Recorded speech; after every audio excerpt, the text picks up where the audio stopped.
dude, Adam Sandler, amazing human being. Amazing human being. You can like knock his films, but I recently just did a film with him before I started school here, and just working with him, it was amazing. He was just the sweetest dude, like on set. And how he looks on the big screen is how he acts in person. Yeah, it is. I've been told. Yeah, it is. And he's just he's a sweetheart, and he's funny. And there's not, I promise you, there's not a person who has worked with Adam Sandler who can say a bad thing about him. And I've always heard that. And then getting that chance to work with him, he goes out of his way to make you feel comfortable when a lot of people don't do that on sets. You can work with a lot of, big name actors, big name directors, and at the end of the day, they don't care about you. But this guy, even down to grabbing a microphone and thanking the 200 extras that were working on the film, was amazing. So yeah, a person like that who can produce or direct and be in his films and have that production company be so successful, that's a big goal of mine. But yeah, so we did that, and then I just kind of kept rolling with it. But funny enough, I wanted to stop acting. And this is a funny story. And this is at age 6 now. Yeah. 1 year, and you're like, I'm done. I'm retired. No.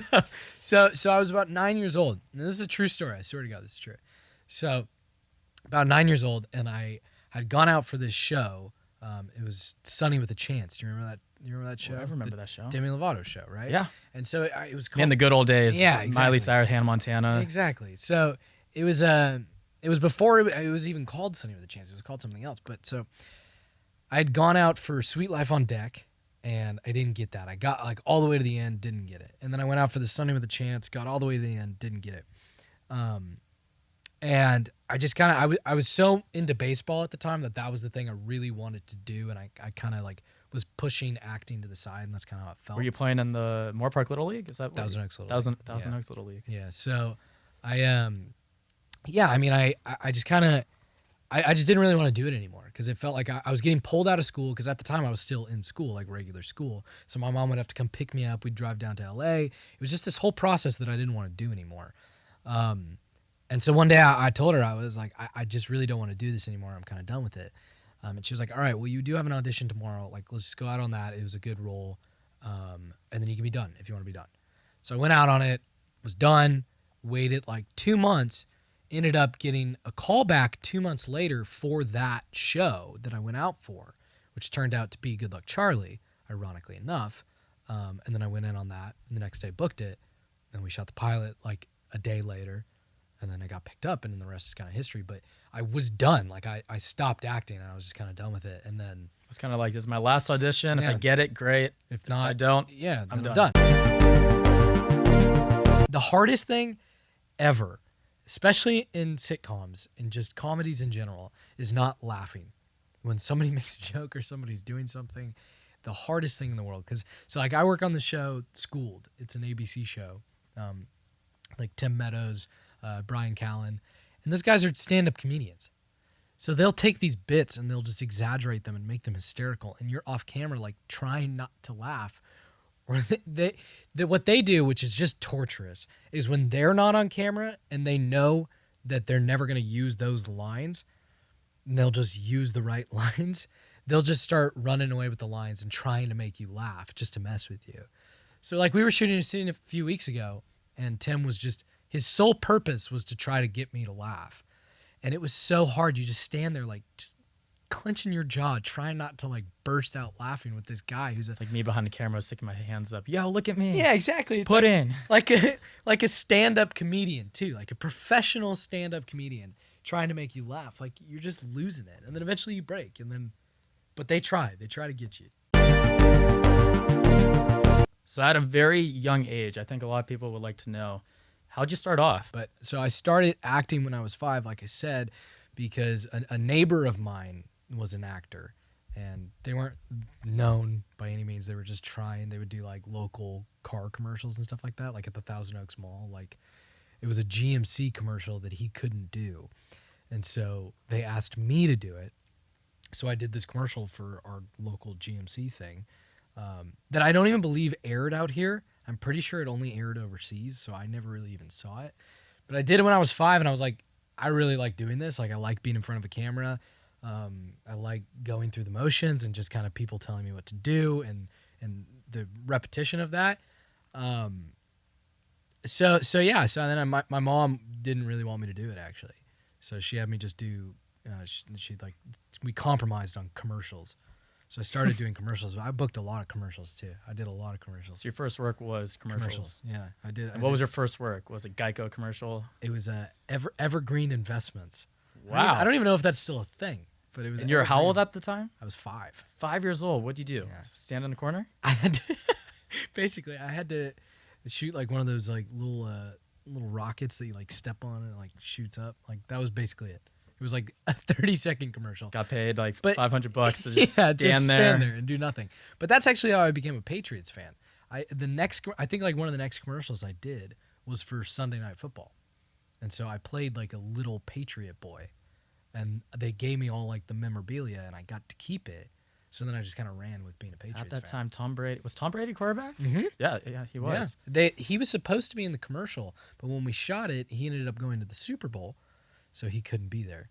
I mean, for the listeners that are listening, what was a day in a life of, going through your biggest show right off the bat, Good Luck Charlie? Okay. What were the lines like? What was your day in the life of trying to memorize? Was it a lot? Because a lot of kids are super scared right now they like acting, they just can't memorize 20 pages, 15 pages. I can't do that, which is why I'm not an actor, but... Yeah, so the way sitcom, like especially 4-camera sitcoms work, it's kind of bizarre, the structure of it. So essentially you go in for a table read on Monday.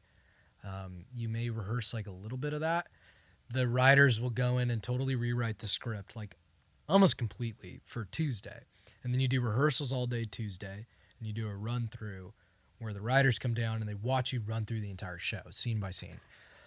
And then you do the same thing on Wednesday with a new script and new rewrite, not totally different. But so then that's when the network comes in. So Disney Channel would come in and watch it too, along with the writers. They do another rewrite, and then you start shooting on Thursday. You shoot Thursday and Friday. So you shoot an entire episode in 2 days, which is kind of nutty for 4 cameras. But it's interesting because you go through it so many times that eventually the words are just going to stick with you regardless. It's one of the things where it's like, the best example is like with Greek lettering. It's like, you hear it so many times that's why you have it memorized, right? Like if you stare at it for how many times you have to do it in lineup. I agree. Like that. It's like you just hear it all day. So of course you're going to know it. But so like, through that you do rehearsals every day that eventually you just kind of get the words down. Was it hard at first? Being that young, it definitely was. I honestly started when you were 9 years old or 10? Like on that show?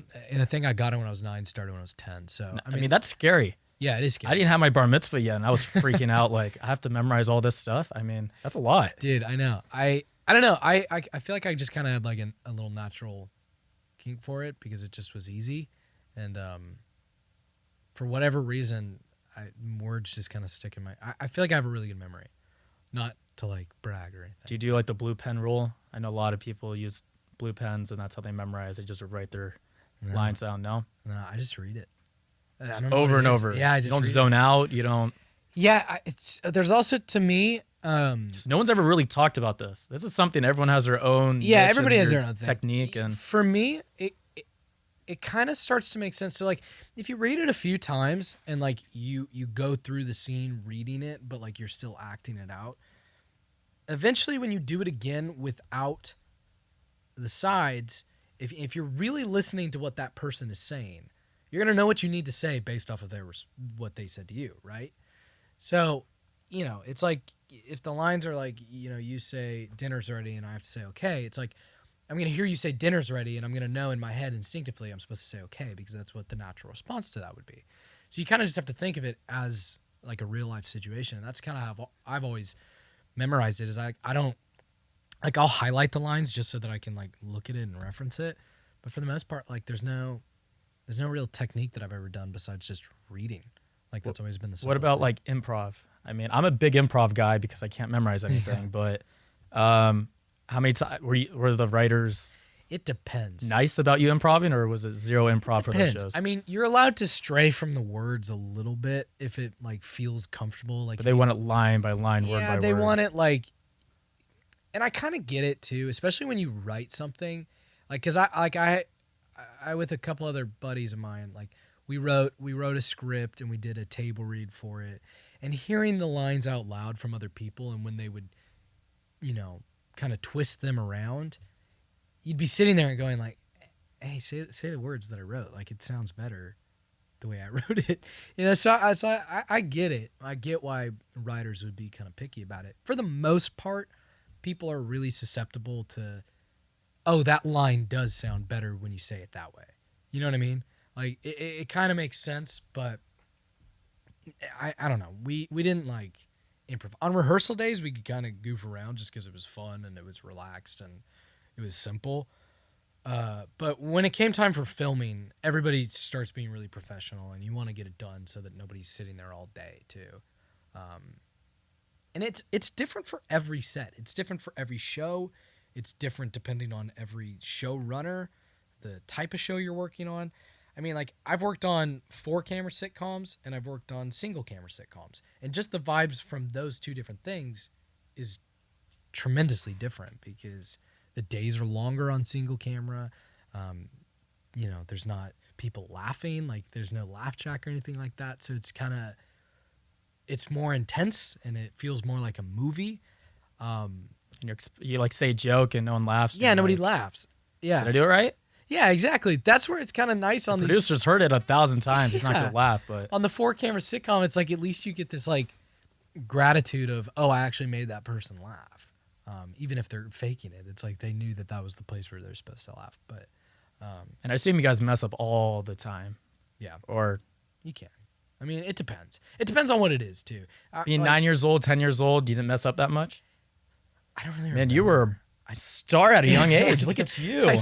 I don't really remember. I mean, also, when you're that young, because you're like, your mom or your dad is like doing it with you all day, they're making sure like, okay, you have to hit this, you have to do that, you have to do this. And then as you get older, you kind of realize like, okay, there's a little more freedom to this. Yeah, I don't know if you know this, but every TV show has a softball team. They play like co-ed softball. What was it like? I mean, a lot of actors probably and actresses didn't play baseball. I was like one of the only. And Were you like MVP every single day? You're like, Yeah, yeah, Grand dude. Slam, let's go. I tried hard too. And the problem was, so like I would go out and then I would have an audition like, a week later. I one time went into an audition and in the casting room, I was like with producers, whatever. And one of them was like, hey, don't you play on the Lab Rats baseball team? And I was like, yeah. And he was like, oh, yeah, we had one of our players called you an asshole last week. And I was like, I know exactly what you're talking about. I was like, I don't even know what I did. I was just standing there at short. Like, I was just playing short, like nothing. And this guy starts cursing me out. And I think it was just because I was like the young guy who was running circles around people, but I loved it. But just to end it here, if you had to give any advice to everyone, any of the little ones listening, or even if you're in your 20s and you still haven't made it yet, applying to SC, applying to job offers, applying to, doing auditions, for people that want to be in your position, what some advice would you give them? I think it's really easy to get discouraged and to want to stop, especially with acting. It's a lot of being told no or that you're wrong for it. And at the end of the day, it seriously can come down to that they wanted somebody who was blonde and you're a brunette, or they wanted somebody who was tall and you're short. And it's like, and you kind of just have to be okay with that. It's the same as applying to schools, right? Where it's like, you're going to get rejected. And it may not mean you're not smart, or it may not mean that you didn't write these essays well. It may just mean that they didn't like see you fit for it. Or especially with schools, like it's pretty systematic. Like maybe they already hit their count. It's like there's so many different variables that come into play that it might not always be you, but you always have to try and you always have to keep working through it and putting in full effort. And I mean, not to get sappy because we only have so much time, but like, with the recent death of Kobe Bryant, it kind of brought up a lot of his famous quotes. And Kobe was somebody who was near and dear to my heart. Growing up in LA, I was a huge Laker fan. My dad's had season tickets to Laker games for as long as I've been alive. So Kobe meant a lot to me. Still to this day, the greatest day of my life was when he came up and said that he was a big fan of our show and told me I was funny. It was the greatest moment of my life. That's a time for another story for a different time. But he recently, like you know, with the game and everything, they talked about how he said in the little moments, like the time where it sucks and the late night workouts and the early mornings where you don't want to get up. The mama mentality. Yeah, when you find joy in the boring moments, that's when you know you found something you love. And I think that those are great words to live by, because he's so right. Like when you do find enjoyment in the little things of, you know, for somebody like me, like shooting a short film just because you want to with your friends. Like it may not be the most like satisfying thing that people are going to watch and it's going to be huge, but it may just be something that's practice and it's repetition and it's fun to you and you enjoy it. And when you find that thing that you really just you love doing, eventually it's gonna work out. And it always seems that in life it does always work out the way you kind of want to, if you really want it to. That's true. So coming from my side, I mean, music, you can put out 100 different songs and one might not click. You can audition for 100 different auditions and it might not click. And maybe one was a hit with a great singer and it just great. But I mean, you can audition for Adam Sandler's movie and not get it and feel super sad. But at the end of the day, your next audition might be your next big thing. And exactly. I mean, a lot of kids and people need to realize is more times you fail, more positives will end up coming in the future. Yeah, and that's like what I was saying with like earlier, my story of I went out for Sunny with a Chance and I was so beat up over the fact that I didn't get it. I thought I should just be done. And it turned out literally the next thing that I would go out on. Like I ended up booking and changing my life forever. And I would not be sitting right here if it wasn't for just doing one more audition.